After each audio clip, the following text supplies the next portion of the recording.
How it ever happened, of course, I don't know that anybody can explain it. It did just happen. Nobody said, definitely, we will all have a truce right along the line and there will be no firing. Nobody said that. It just occurred.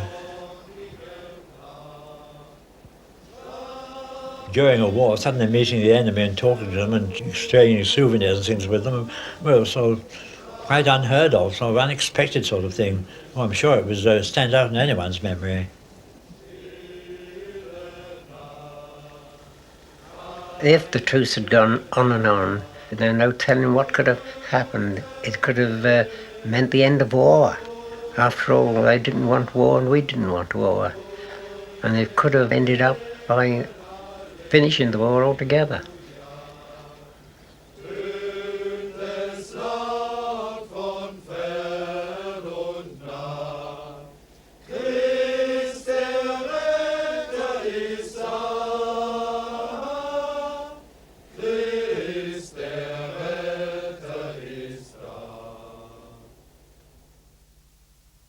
In 1914, on the Western Front at Christmas, British and German soldiers ceased firing and met and fraternized openly in no man's land. This is an event still vivid in the minds of the men who took part in it. Leslie Walkington was one of them. Now 84, he was then a mere 17-year-old who joined the Queen's Westminster Rifles as an ordinary soldier on the outbreak of war.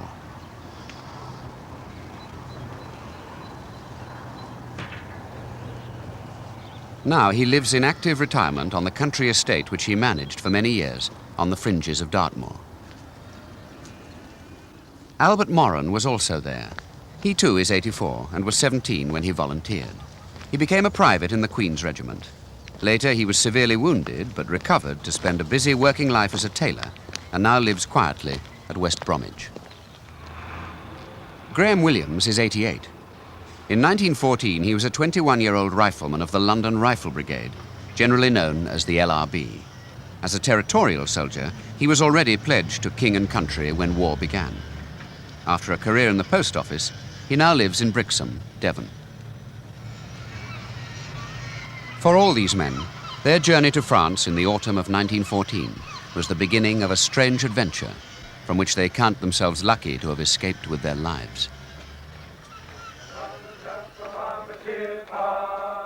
But at the time, they marched with cheerfulness and determination to the war which they'd been confidently assured would be over by Christmas. And indeed, for them it was to be over by Christmas, for a brief, remarkable interlude, to resume again brutally and for 4 long years, when Christmas was over.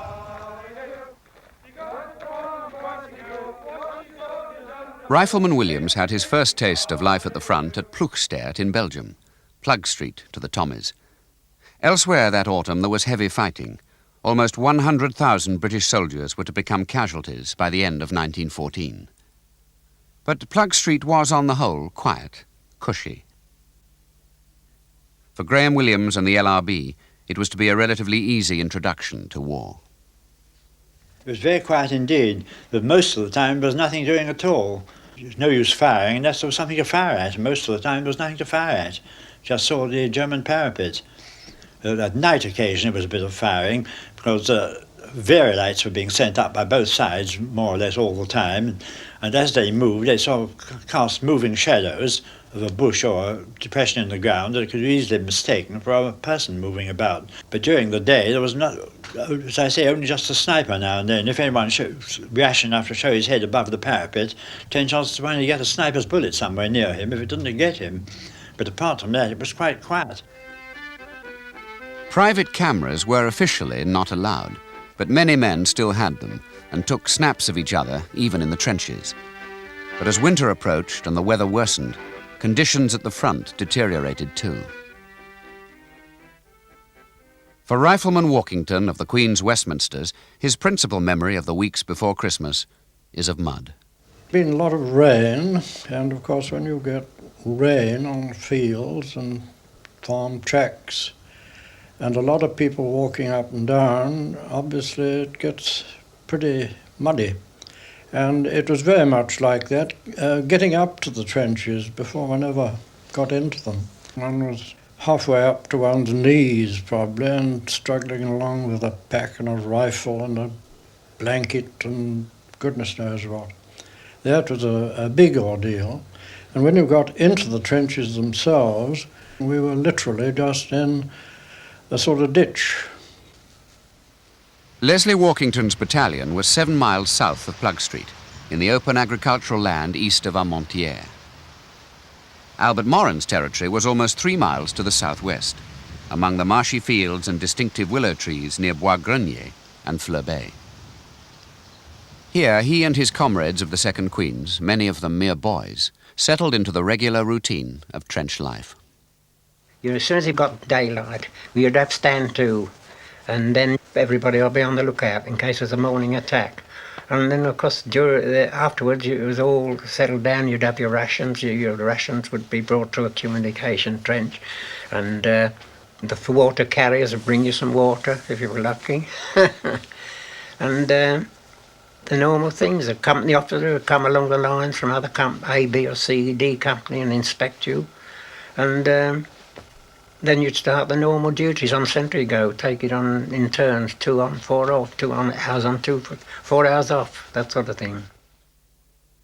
As Christmas approached, the British were entrenched along a front of about 30 miles, centred on Armentières. Between the opposing trenches was no man's land, and on the other side of no man's land was the enemy, the army of Kaiser Bill. Well, the Germans were about, I think, 300 yards away. We really didn't know anything about them. We just thought, well, poor so-and-sos are in the same kind of muck as we are, and we hated their guts. When they killed any of our friends, we really did dislike them intensely. But otherwise, we sort of joked about them, and I think they joked about us. The distance between the lines varied considerably. On other parts of the front, the British were a good deal nearer to the Germans, as Albert Morin recalls. We were so close, we threw tins over to them and they threw things back. Bully beef and jam and biscuits. It wasn't done regularly, it was just an occasional sort of thing, naturally. We could hear the Germans talking at night, singing and everything. They used to shout across, Englander, Englander, you know. And we used to say, good old Jerry and things like that. At this stage of the war, there was still a genuine fellow feeling between the British and German ordinary soldier that was to be largely lost later on. We were very much against the German government and the policy of the German government, and the Kaiser particularly. But the individual Germans, well, we thought they were just doing their job in the same way as we were. Although, of course, if it had been an attack, we'd have shot them all right, the same as they'd have shot us. I mean, it was sort of being shot was sort of occupational hazard, and it applied to both sides, and that's the way we sort of looked at it. A week before Christmas, the British launched a number of attacks on the German lines, with heavy casualties. Afterwards, in some sectors, British and Germans met between the trenches to bury their dead. Such arrangements are not unusual in war. Perhaps what was unusual was that both sides fraternized, if briefly, in no man's land, a portent of what was to come. Meanwhile, Christmas was rapidly approaching. Back home, the newspapers advertised suitable gifts for the fighting men. No present will be more eagerly welcomed at the front than a parcel of really good, warm clothing. The added comfort and protection will mean much to the men who are keeping watch day and night in trenches rimmed with ice, whose aim must be steady, though their fingers shake with cold. Send them Hope Brothers 5-shilling parcel. Many of the presents advertised were strictly practical. But there were seasonal suggestions too, such as, from a well-known establishment in London, a 15-shilling Christmas box, including tinned roast turkey, tinned Christmas pudding, chocolates, and other appropriate delicacies.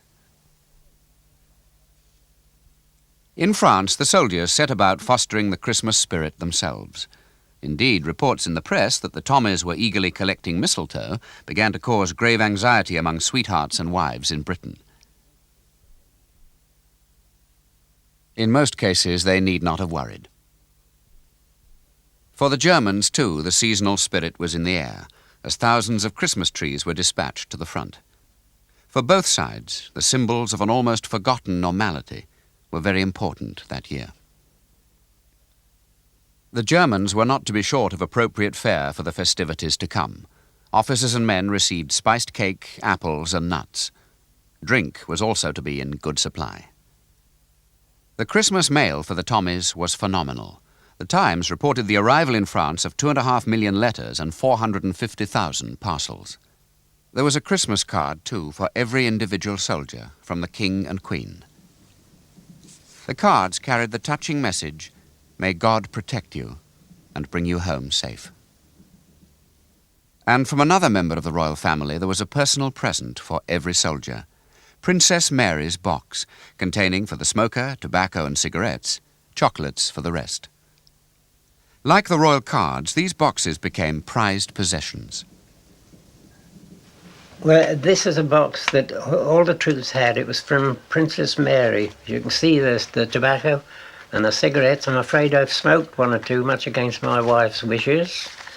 And the card, as you can see, is the Christmas card from Princess Mary. The message, it's a photo. And she says, "With best wishes for a happy Christmas and a victorious New Year from Princess Mary and friends at home." And the other card was in a letter from Buckingham Palace, a gift from Mayor Rex and the women of the Empire, 1914. Meanwhile, in the estaminets, the tiny hostelries of France and Belgium, which served as pub, club and social centre for soldiers out of the trenches, other Christmas arrangements were being planned. As a matter of fact, we expected to be out of the trenches for Christmas, and we had made arrangements with different estaminets and places to fix up a Christmas dinner there, for them to provide a chicken or something of the sort, and we'd provide all the things from our parcels, Christmas puddings and mince pies and so forth. But then on December the 23rd, a day before Christmas Eve, we suddenly found that each LRB company, each of the 4 companies, had then been firmly attached to one of the 4 regular battalions. Our company, number 2 company, or B company, were attached to the Somerset Light Infantry, and we were also informed that we were to relieve them that evening, on the 23rd in the evening. So we thought, well, bang goes our Christmas. We were rather fed up about that. Next morning, Christmas Eve, was a beautiful, bright winter's day, cold, but very sunny and bright and quite a pleasant day. The only thing which all marred it was during breakfast time, a chap in the next bay to us was a very popular young singer in the company. He was shot through the head by a sniper. Later, they photographed his grave, with its telltale date, 24/12/14.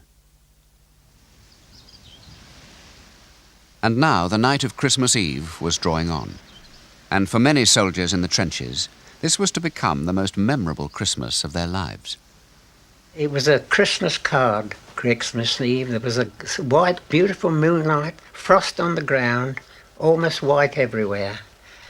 And round about, I think about 7 or 8 in the evening, we heard this singing, a lot of commotion, and we saw some lights. I don't know what they were, some lights. And later, we heard them singing, "Still a Silent Night." Still a Night, Silent Night. I shall never forget it. It's one of the highlights of my life, absolutely, to see them. I thought, what a beautiful tune. Rifleman Williams, at that time, was on watch 10 miles to the north, in a front-line trench on the edge of Plug Street Wood. I was standing there on duty and gazing across, looking across towards the German parapet, and nothing much going on, but I thought, well, a very different Christmas this is going to be from any I've spent up till now. I thought about this time at home we should have finished putting up all the greenery and holly and stuff, and my father would have been just finished making his rum punch, which he always did at Christmas. Anyway, I thought, my word, I could just do with a swig of that rum punch now, and feeling pretty miserable altogether. Then all of a sudden, lights appeared all along the German trench. And I thought, well, this is a funny thing. And then the Germans started singing, "Stille Nacht, Heilige Nacht." And I woke up, well, all the other sentries did the same thing. We all woke up the other people to come along and see this. What on earth's going on?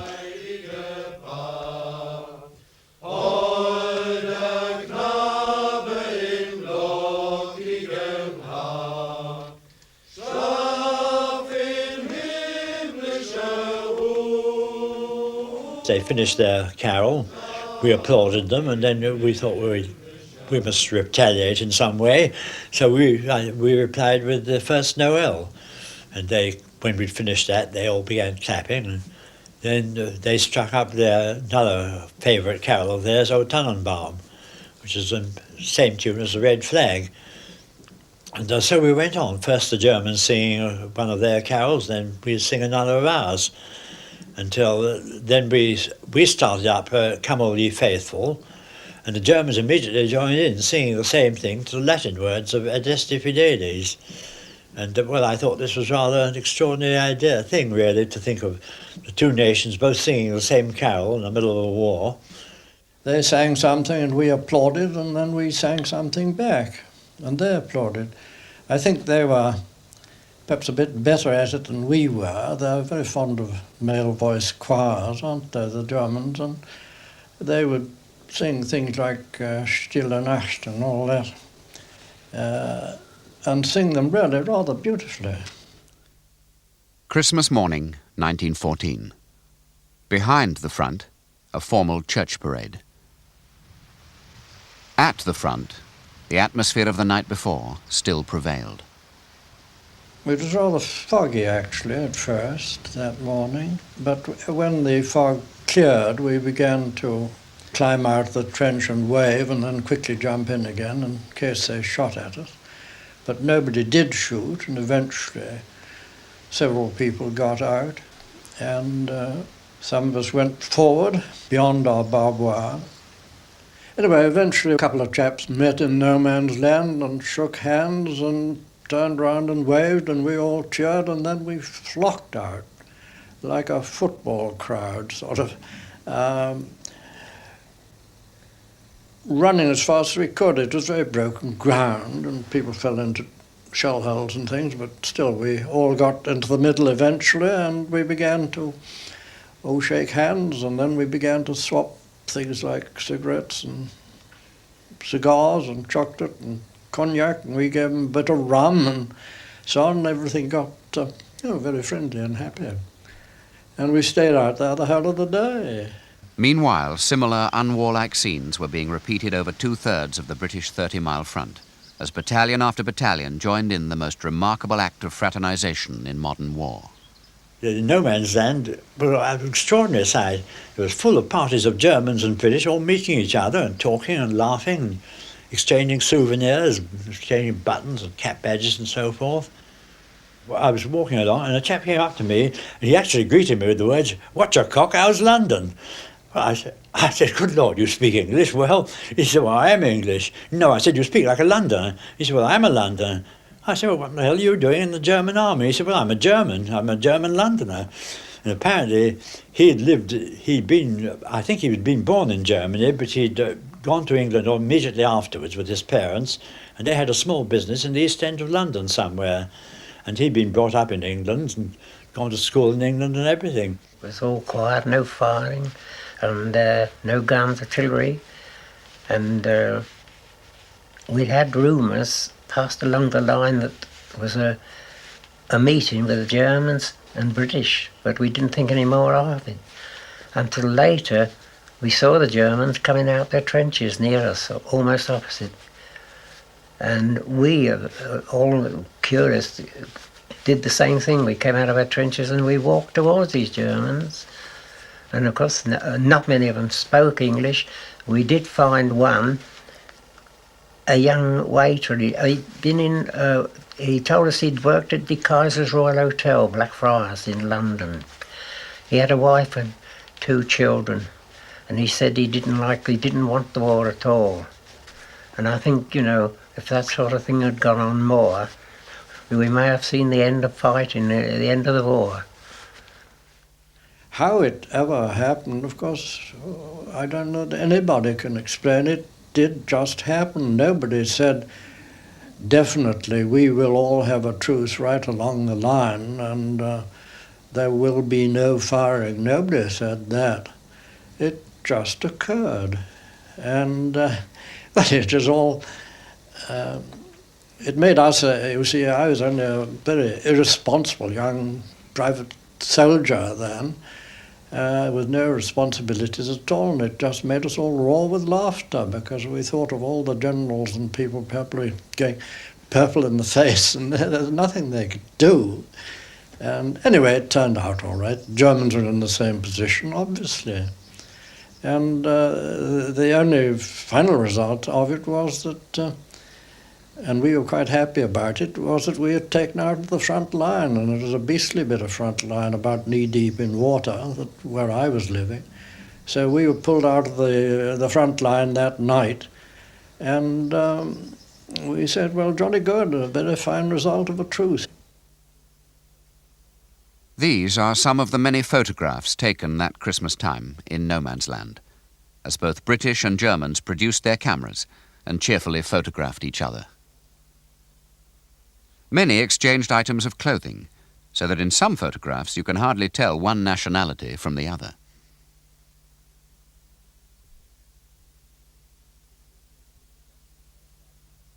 Pictures of this event became valued souvenirs, to be kept in albums and carefully annotated. Most frequently of all, it was the Saxons with whom the truces occurred. "We are Saxons, you are Anglo-Saxons," they are reported to have said in one sector. "Why should we fire on each other?" Even top-line battalions took part, like the 2nd Scots Guards. This album contains a special souvenir, the signature of a German soldier from Leipzig, acquired between the trenches on Boxing Day. Inevitably, the truce was a predominant subject in the letters the soldiers wrote home. This letter was written on December the 27th. My dear Mum, on Friday morning, Christmas Day, the Germans came out of their trenches and we had an armistice the whole day till it was dark, and we buried our dead. I talked to several of the Germans during our armistice, and I must say they seemed very decent fellows, and palled up with our men. This letter, which was begun on Christmas Day itself, added another twist to the story. The writer reported the usual cheerful fraternizing between the trenches, with much use of cameras, and added, "We are having another truce on New Year's Day, as the Germans want to see how the photos come out." I have a letter here that I wrote on Boxing Day, 1914. My dear father, mother and girls, just a line to let you know that we've had quite a merry Christmas, and indeed a very novel one. Would you believe it? By mutual consent, our battalion and the Germans opposite had a little armistice. We didn't fire a shot all day. It was really funny to see the hated antagonists standing in groups, laughing and talking and shaking hands. Of course, we didn't talk about who was going to win or anything touchy like that. It was a beautiful day. The ground was white with frost. Some of them were trying to arrange a football match, but it didn't come off. Talk about peace and goodwill, I never saw a friendlier sight. We tried to explain to each other that we bore no malice. There were some poignant joint burials that day, with working parties from both sides busy together in no man's land. On one sector, a British chaplain and a German divinity student shared the service between them. And there were burials too behind the lines, in the little regimental cemeteries. The news of the truce took some time to get into the papers back home, but by early January a spate of reports began, inspired largely by soldiers' letters from the front. Almost every paper carried its own variation of the event. This was when stories of football matches with the enemy became part of the popular mythology of the Christmas truce. But they did happen, and football results were published. The Times reported, The blank regiment actually had a football match with the Saxons, who beat them 3-2. And one soldier wrote this in his diary account of Christmas Day. After lunch, we sent a cyclist back to find a football. On his return, we played them a match, winning easily by 4-1. More and more curious details were reported. But the newspapers carried sad stories too, such as this, the report of the death of Sergeant Collins of the 2nd Monmouthshires, shot by a sniper while taking cigarettes to a Bavarian regiment. The Bavarians later apologized. Collins, in fact, was killed in action, offering woodbines to the enemy. In some places, the truce went on for days, and it had a military justification too. It allowed both sides to repair and improve their trenches. It was a strange experience to work unchallenged in the open, unworried about snipers' bullets. This photograph shows British in the foreground and Germans in the background, ignoring each other completely. But it could not last. Stern orders began to come through from above. The London Rifle Brigade's war diary recorded on the 2nd of January 1915 to the effect that informal truces with the enemy were to cease, and any officer or NCO found having initiated one would be tried by court-martial. the German authorities reacted in similar vein, as the Times reported. By an army order of December the 29th, fraternizing, and especially every approach to the enemy, is forbidden. And in future, every infraction of this order will be punished as treason. So the fighting went on. There were to be 3 more wartime Christmases. Christmas 1915, we were holding the line up in Flanders still. Previously we'd been on lines of communication all the summer. We were up in Flanders again, in the St. Elwar district. But we weren't actually, our battalion wasn't actually in the trenches over Christmas. We were in Poppering, in billets. But we'd had an order just before Christmas that under no conditions would there be any fraternizing with the enemy this Christmas. It was quite a definite order. And the same thing applied every Christmas afterwards. 1916, 1917, I wasn't there because I'd been wounded. But I think it was all through every year they still repeated this order, no fraternization. And there never was, as far as I know. But other truces did occur, and in other areas too. On the Eastern Front, the armies of Germany and Austria-Hungary were in confrontation with the Russia of the Tsars. The waste and suffering on this front is largely lost in our modern imagination under the shadow of the Russian Revolution of 1917. But in this almost forgotten theatre of war too, the spirit of goodwill and humanity broke through. Not at Christmas, at Easter. An episode on the Galician front in 1916 is remembered by an Austrian doctor now living in retirement in Bath, then a medical officer attached to the Hungarian army, Friedrich Kohn. Easter Sunday in 1916, snow masses everywhere in great amounts.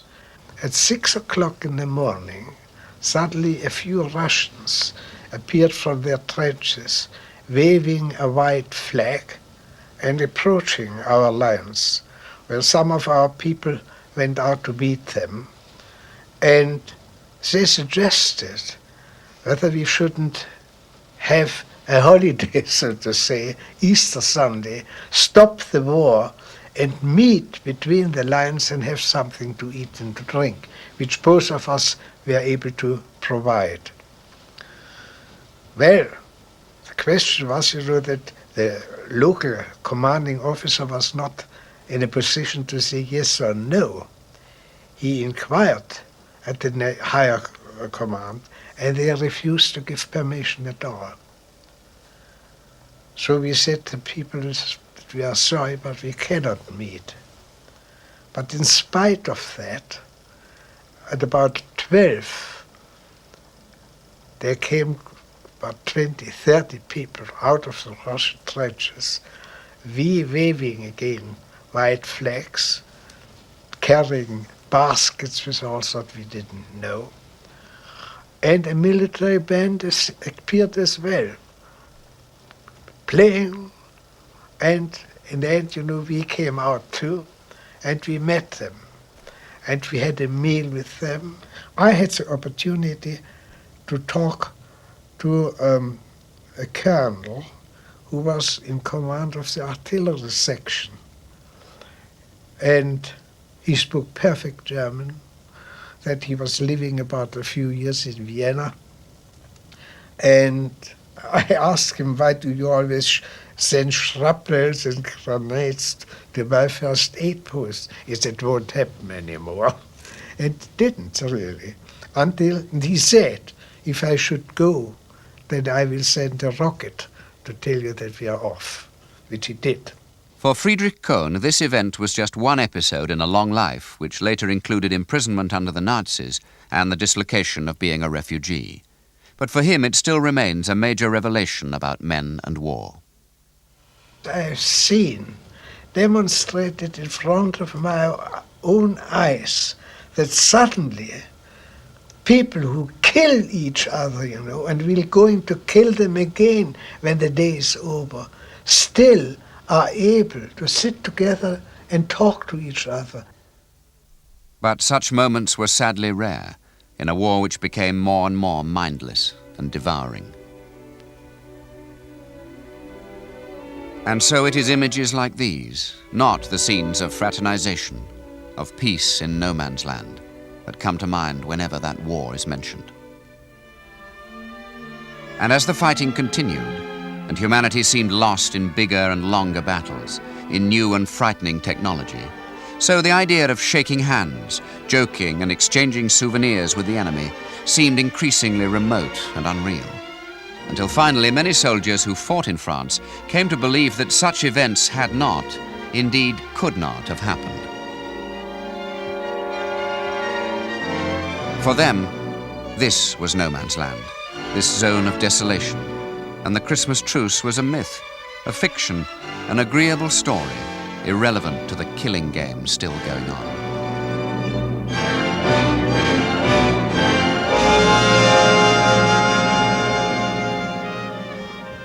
Yet it did happen, and perhaps it's appropriate that the landscape of the Christmas truce is not permanently scarred, like other parts of the old Western Front.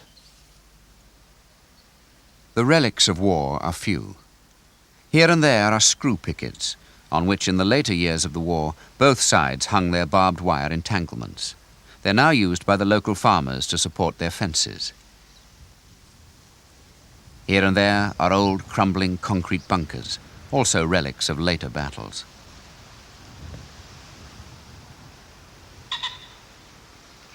In Plug Street Wood, which never suffered the cruel mutilation of the infamous woods of Ypres or the Somme, can still be found a concrete first aid post, with its oddly evocative name still visible on the lintel. Blighty Hall. It's as fitting a landscape as any for this 20th century story of temporary peace and goodwill.